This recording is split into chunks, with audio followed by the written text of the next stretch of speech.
नमस्कार विद्यार्थियों, मैं गीता शर्मा आज आपके समक्ष कक्षा 10 क्षितिज भाग 2 में संकलित कविता सूरदास के पद की चर्चा करूंगी। कविता प्रारंभ करने से पहले हम उनके पदों के रचयिता सूरदास जी के विषय में जानेंगे। नामक गांव में हुआ। सूरदास जी जन्मांध थे, अर्थात जन्म से अंधे। इसमें भी इसके कई विषय में मतभेद हैं। कई तो मानते हैं कि वो जन्म से अंधे थे, कई मानते हैं कि वो बाद में अंधे हुए हैं। वे आगरा के पास गऊ घाट पर रहते थे। वहीं उनकी भेंट श्री वल्लभाचार्य जी से हुई, जिनके वो शिष्य बन गए थे। श्री वल्लभाचार्य ने उनको पुष्टि मार्ग में दीक्षित कर उन्हें कृष्ण लीला के पद गाने का आदेश दिया। सूरदास जी की मृत्यु गोवर्धन के निकट पारसोली गांव में 1583 ईस्वी में हुई।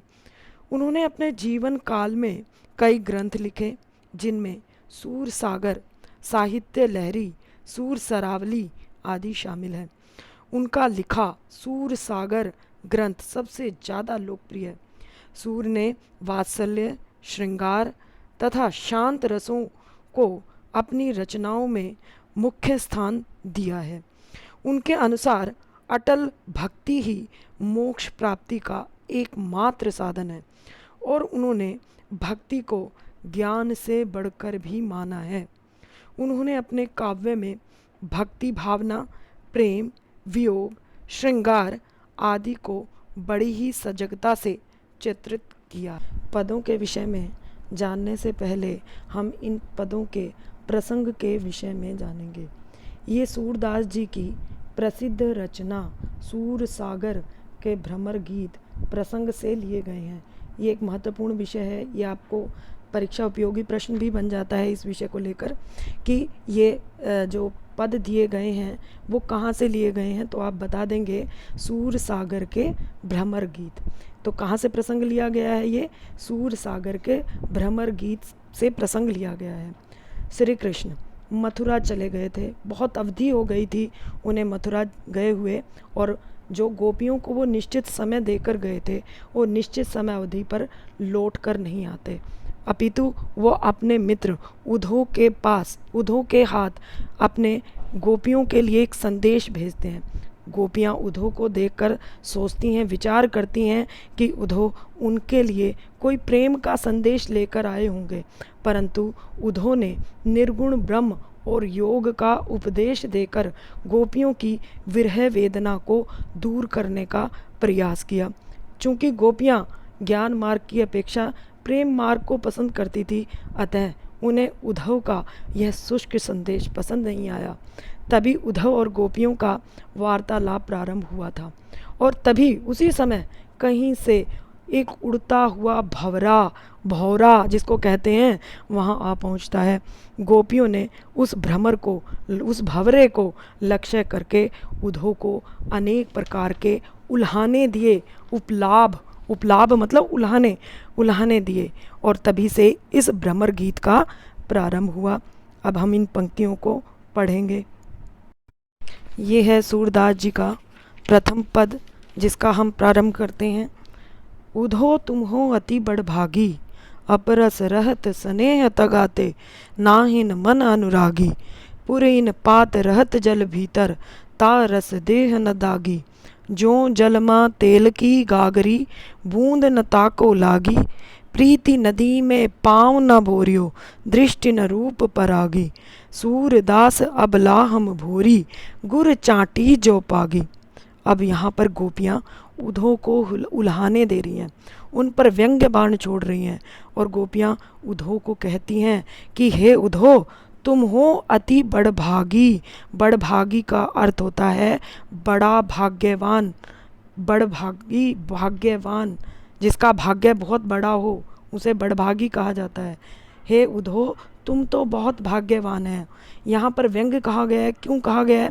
कि बड़भागी अर्थात उनको हर समय श्री कृष्ण के पास रहने का मौका मिल रहा है, इसीलिए यहाँ गोपियाँ उन्हें उल्हाना दे रही हैं, कह रही हैं तुम्हारा इतना अच्छा भाग्य है कि तुम्हें श्री कृष्ण के साथ रहने का मौका मिला।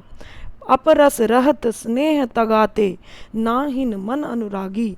अपरस रहत स्नेह तगाते। अपरस, अपरस का मतलब होता है नीरस, नीरस, नीरस भी कह सकते हैं, या अछूता। रहत स्नेह तगाते, स्नेह मतलब प्रेम, तगा, तगा मतलब बंधन या तागा या धागा, जिसको बोल सकते हैं हम यहाँ पर बंधन भी कह सकते हैं उसको। अपरस रहत स्नेह तगाते, नाहिन मन अनुरागी। अपरस रहत, अपरस मतलब नीरस, तुम श्री कृष्ण के प्रेम के बंधन से अछूते रहे हो। नाहिन मन अनुरागी, नाहिन का मतलब होता है ना ही, मन, मन मतलब हमारा आंतरिक मन। अनुरागी, अनुरागी का अर्थ होता है प्रेम, प्रेम भाव। और ना ही तुम्हारा जो मन है, तुम्हारे मन में उनके प्रति कोई प्रेम भाव है। पुर इन पात रहत जल भीतर, ता रस देह न दागी। पुर इन, पुर इन का मतलब होता है कमल, और पात का अर्थ होता है पत्ता। पूरे इन पात रहत जल भीतर, जैसे देखिए आपको दिखाई दे रहा है जल के भीतर है, ये कमल का, कमल ऊपर खिला हुआ है और जल का पत्ता जल के भीतर है। तो क्या है, यहाँ पर व्यंग्यवान किया गया है। गोपियों ने कहती हैं पूरे इन पात रहत जल भीतर, जैसे कमल का पत्ता जल के भीतर रहता है। ता रस देह न दागी, फिर भी उसकी देह मतलब शरीर, उसके शरीर पर पानी की एक बूंद भी, एक दाग भी नहीं होता। पानी का आपने देखा है ना, कमल के पत्ते की जो सतह होती है बहुत ही चिकनी होती है, यदि उस पर पानी डाला जाए तो तत्काल ही पानी को त्याग देता है, उस पर अप्रभावी रहता है, पानी का कोई असर नहीं होता। जो जल माँ तेल की गागरी, बूंद न ताको लागी। और जिस प्रकार से जल लगी गागरी, ये आपको गागरी नज़र आ रही है, ये गागरी, गागरी मतलब घड़ा, घड़े को कहा जाता है गागरी।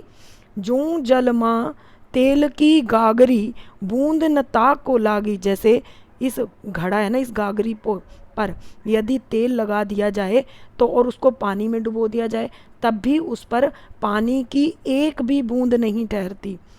प्रीति नदी में पाँव न बोरियो। अब कवि कहते हैं कि प्रीति नदी, प्रीति यानी प्रेम, प्रेम रूपी नदी में आपने कभी भी अपने पाँव ना बोरियो। पाँव मतलब पैर, बोरियो का मतलब होता है डुबोना। बोरियो का अर्थ क्या है, डुबोना। कहते हैं कि तुमने तो श्री कृष्ण के प्रेम रूपी नदी में कभी अपने पाँव नहीं डुबोए हैं। दृष्टि न रूप परागी, दृष्टि का मतलब होता है नज़र, न रूप परागी, परागी का अर्थ होता है आकर्षित। ना ही तो तुम्हारी नज़र है वो श्री कृष्ण के प्रेम पर कभी आकर्षित हुई है, ना ही आपकी नज़र श्री कृष्ण की जो दृष्टि है, जो उनका रूप है, उनके प्रति कभी आकर्षित हुई है। अब अगले पद में देखिए, सूरदास अबरा हम भोरी, गुड़ चाटी जो पागी। अब सूरदास जी, आपने यहाँ पर देखा है एक उदाहरण चिन्ह में सूरदास जी लिखा गया है। यहाँ पर उदाहरण यानी कि गोपियाँ उधो और सूरदास जी को के माध्यम से, सूरदास जी के माध्यम से क्या कह रही हैं, गोपियाँ उधो को उल्हाना दे रही हैं। क्या कहती हैं, अबला हम भोरी। अबला, अबला, अबला मतलब असहाय, जो दूसरों पर आश्रित हो उसको अबला कहा जाता है। हम भोरी, भोरी का मतलब भोली भाली।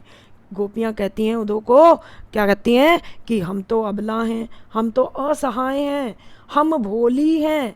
गुड़ चाटी जो पागी, गुड़, गुड़ मतलब गुड़, जो कि आपको नज़र आ रहा है। गुड़ चाटी का मतलब होता है चींटियाँ, जो इसके ऊपर लगी हुई है ना, चींटियाँ दिखाई दे रही हैं आपको। तो कहती हैं गोपियाँ कहती हैं हम तो असहाय हैं, हम भोली भाली हैं। और गुड़, गुड़ जो कि श्री कृष्ण का प्रतीक है, और चाटी किसका प्रतीक है, चाटी, चाटी मतलब चींटियाँ, चींटियाँ किसका है, गोपियों का प्रतीक हैं। वो श्री कृष्ण के प्रेम, गुड़ रूपी प्रेम में इसी प्रकार चिपटी हैं जैसे चींटियाँ गुड़ में चिपकी रहती हैं, और वो गुड़ के मोह को नहीं त्याग पाती, उसी में चिपट कर अपने प्राण दे देती हैं। उसी प्रकार से यहाँ पर गोपियाँ उद्धव को कहती हैं कि हम भी श्री कृष्ण के प्रेम में उसी प्रकार चिपटी हुई हैं जैसे गुड़ पर चींटियाँ चिपकी रहती हैं और उसके मोह को नहीं त्यागती, हम भी श्री कृष्ण के मोह को नहीं त्यागेंगे।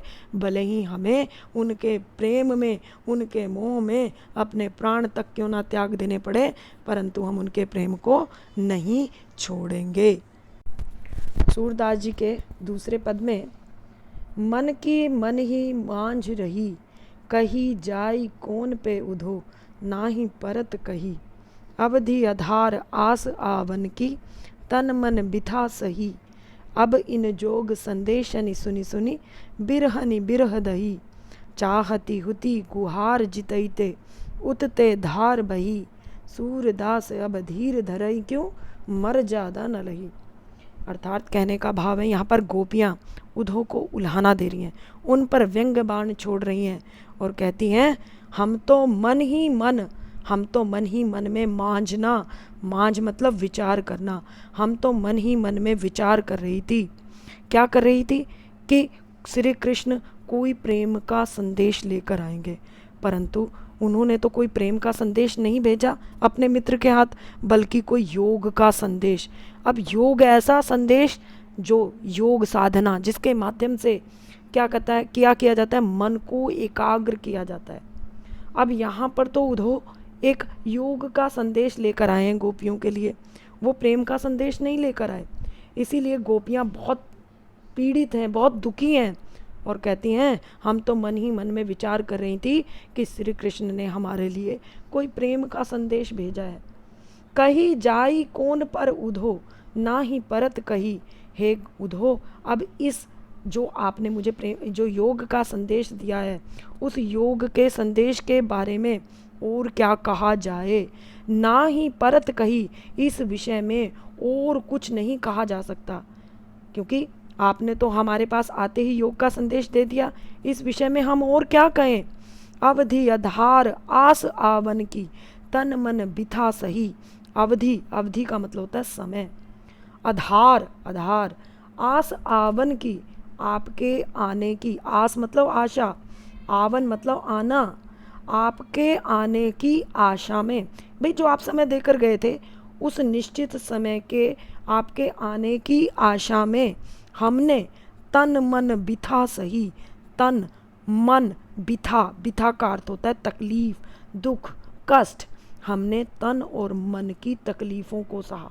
कब तक सहा कि भाई श्री कृष्ण जाते समय एक निश्चित अवधि लेकर गए थे कि मैं इस निश्चित अवधि में वापस गोकुल लौट आऊँगा, परंतु वो निश्चित अवधि में नहीं आए। उसी आशा में, उस निश्चित दी गई अवधि के आधार मानकर, उनके आने की आशा में उन्होंने, गोपियों ने अपने तन और मन की जो बिथा थी, तकलीफ़ें थी, उसको सुना। अब इन जोग संदेशनि सुनि सुनि, बिरहनि बिरह दही। अब योग के संदेश को जो उन्होंने दिया, योग का संदेश, उस संदेश को सुन सुनकर बिरहनी, बिरहनी का अर्थ होता है जो वियोग। ये विरहनी शब्द दो शब्दों के योग से बना है, विरह और अग्नि।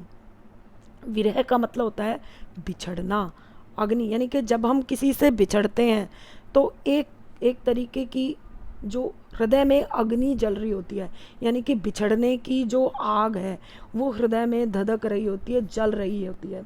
तो वो उस अग्नि की बात कही गई है जो श्री कृष्ण गोपियों को छोड़ के जा चुके हैं और जो वो वियोग की आग में जल रही हैं। वो उस विरहाग्नि, उस विरह की, उस बिछड़ने की आग को कहा गया है विरहाग्नि। विरह, विरह दही, दही का मतलब होता है जलना।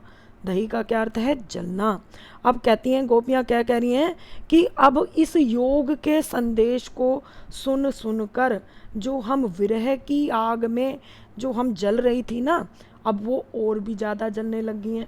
हम तो पहले से ही विरह की आग में जल रही थी, परंतु जैसे ही उन्होंने योग का संदेश सुनाया, उससे तो मानो हमारी विरह की आग और भी जलने लगी।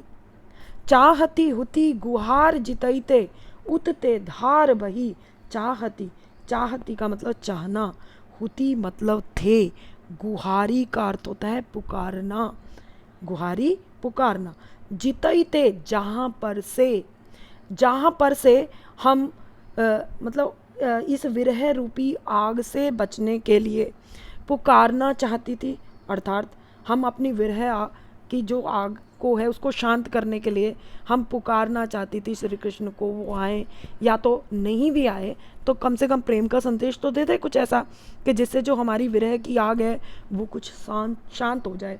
परंतु क्या होता है, कहती हैं चाहती हुती गुहार जितईते, जहाँ पर हम गुहार, जहाँ हम पुकारना चाहते थे इस आग से बचने के लिए, उतते धार भई, और वहाँ पर से ही ये विरह, ये धार यानी कि ये योग संदेश रूपी धारा बहने लगी। यानी कि हमारी तो जो हमारी विरह की आग जो जल रही थी वो आग तो क्या शांत होती, परंतु जो योग का संदेश था ऊपर से वो योग का संदेश आ गया। अब तो वो योग के संदेश की धारा बहने लगी। सूरदास अब धीर धरई क्यों, मर ज्यादा न लही। अब सूरदास जी के माध्यम बनाया हुआ है गोपियों ने। अब सूरदास जी के माध्यम से गोपियां कहती हैं अब धीर धरई क्यों, धीर मतलब धैर्य, धीर धैर्य, धरई क्यों, धारण करना। अब गोपियां कहती हैं कि अब हम धैर्य को क्यों धारण करें, मर्यादा न लही, मर्यादा का मतलब मर्यादा, श्री कृष्ण ने तो अपनी मर्यादा को तोड़ दिया तो हम भी क्यों मर्यादा में रहें। अर्थात कहने का भाव यह है, जब श्री कृष्ण मथुरा गए थे तो मथुरा जाते समय एक निश्चित समय देकर गए थे, भाई मैं इस निश्चित समय अवधि पर वापस लौट आऊँगा गोपियों के पास, परंतु वो स्वयं नहीं आए और अपितु उन्होंने अपने मित्र उद्धव के हाथ योग का संदेश भेज दिया, और जिससे उन्होंने अपनी मर्यादा का उल्लंघन कर दिया। उनकी मर्यादा तो ये रहती, या तो वो कोई प्रेम का संदेश भेजते या तो उस समय अवधि पर स्वयं आते। जब वो गोपियाँ कहती हैं कि उन्होंने अपनी मर्यादा को तोड़ दिया है तो वो भी हमसे कैसे अपनी मर्यादा की उम्मीद कर सकते हैं, तो हम भी उस मर्यादा को तोड़ देंगे। इस वीडियो में हम इन 2 पदों को ही पढ़ेंगे। अगले 2 पद का पठन आप मेरी अगली वीडियो में पढ़ेंगे और समझेंगे। यदि ये वीडियो पसंद आई तो इसे आप लाइक करें, सब्सक्राइब करें और अधिक से अधिक लोगों को शेयर करें। तो मिलते हैं अगली वीडियो में शेष पदों के साथ। धन्यवाद।